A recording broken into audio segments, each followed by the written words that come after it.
এক বছর নয়, এই সরকার 5 বছর থাকলেও গণহত্যার বিচার করতে পারবে না। আল্লাহর কসম করে বলছি, ডক্টর মোহাম্মদ ইউনূসের এই বক্তব্যে 2000 শহীদের রক্তে সেই তীরের আঘাত লেগেছে। শেখ হাসিনা দিল্লিতে বসে যখন ডান দিকে তাকাই, তখন দেখে এই সরকারের উপদেষ্টা পরিষদে তাদের লোক বসা, অর্থাৎ এই অন্তর্বর্তীকালীন সরকারে আওয়ামী লীগের উচ্ছিষ্টভোগী সুবিধাভোগীরা আজকে উপদেষ্টার চেয়ারে বসা রয়েছে। শেখ হাসিনা যখন বামে তাকায়, দেখেন পুলিশ বাহিনীতে 80% পুলিশ হাসিনার আমলে নিয়োগ প্রাপ্ত। হাসিনার ডানে বামে সামনে তাকালে দেখতে পাই সচিবালয়ে 90% সচিব শেখ হাসিনার আমলে নিয়োগ প্রাপ্ত এবং তারা বহাল তবিয়তে। আপনারাই বলেন, ডানে বামে সামনে পিছনে চতুর্দিকে যদি হাসিনার লোকজন থাকে, তাহলে এই হাসিনা আওয়ামী লীগ ছাত্রলীগ মিছিল করার দুঃসাহস দেখাবে না? আজকে এই সরকার 7 মাস পার করেছে, এই 7 মাসে আওয়ামী লীগের 2 ভাগ সন্ত্রাসীকে গ্রেপ্তার করতে পারে নাই। 7 মাস পেরিয়ে গেলেও আওয়ামী লীগের ভোট চোর, টাকা পাচারকারী, গডফাদারদের গ্রেপ্তার করে আইনের আওতায় নিয়ে আসতে পারে নাই। বন্ধুগণ, আজকে গণহত্যার বিচারের দাবি তুলেছিলাম আমরা। দুঃখের বিষয়, পরিতাপের বিষয়, এই সরকার বলেছিল 1 বছরের মধ্যে আমরা বিচার কার্য শেষ করব, কিন্তু আজকে এই অবস্থান কর্মসূচি থেকে বলতে চাই, 1 বছর নয়, এই সরকার 5 বছর থাকলেও গণহত্যার বিচার করতে পারবে না। কারণ গণহত্যার বিচার করার যে ফিটনেস, যে সক্ষমতা, যে হিম্মত দরকার, সেই হিম্মত ডক্টর মোহাম্মদ ইউনূসের সরকারের নেই। সেটা তারা বিগত 7 মাসে প্রমাণ দিয়েছে। আজকে আওয়ামী লীগ নিয়ে এই সরকারের যে মন্তব্য, যে স্টেটমেন্ট, রীতিমতো আমাদের শরীরে তারা আগুন জ্বালিয়ে দিয়েছে।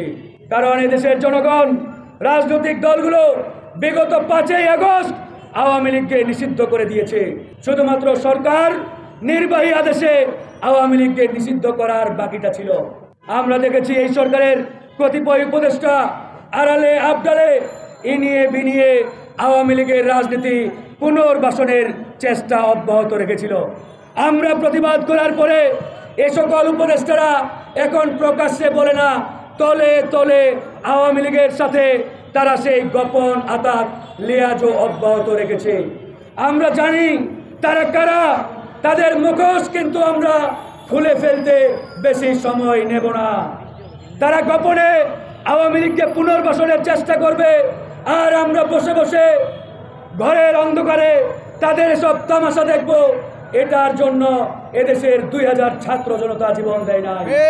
সবচাইতে কষ্টের জায়গা যখন বাংলাদেশের সরকার প্রধান ডক্টর মোহাম্মদ ইউনূস, যার উপরে এদেশের 20 কোটি জনগণ আশা ভরসা এবং অনেক একটা বড় গুরু দায়িত্ব অর্পণ করেছিল।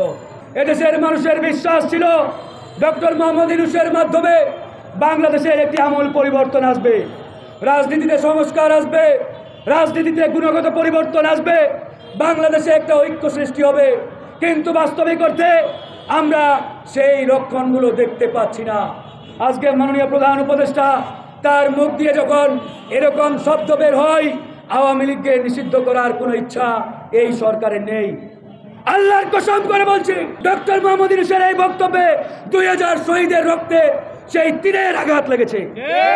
শহীদরা সহ্য করতে পারে নাই। 2000 মানুষ এই বক্তব্য শোনার জন্য জীবন দেয় নাই, শহীদ হয় নাই।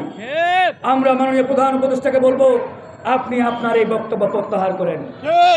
এদেশের জনগণ আপনাকে ভালোবাসে, আপনার প্রতি আস্থা রাখতে চাই। আমরা বিশ্বাস করি আপনি বাংলাদেশের অমূল্য সম্পদ। আমরা আপনাকে হারাতে চাই না। এরকম মহামূল্যবান সম্পদকে আমরা ব্যর্থ হতে দিতে চাই না। কিন্তু আমরা আশঙ্কা করছি, আমরা পরিষ্কার দেখতে পাচ্ছি আপনার চতুর্দিকে, আপনার ডানে বায়ে যারা রয়েছেন, এদের 90% আওয়ামী লীগের এজেন্ডা বাস্তবায়নকারী। এরাই আপনাকে সফল হতে দেবে না।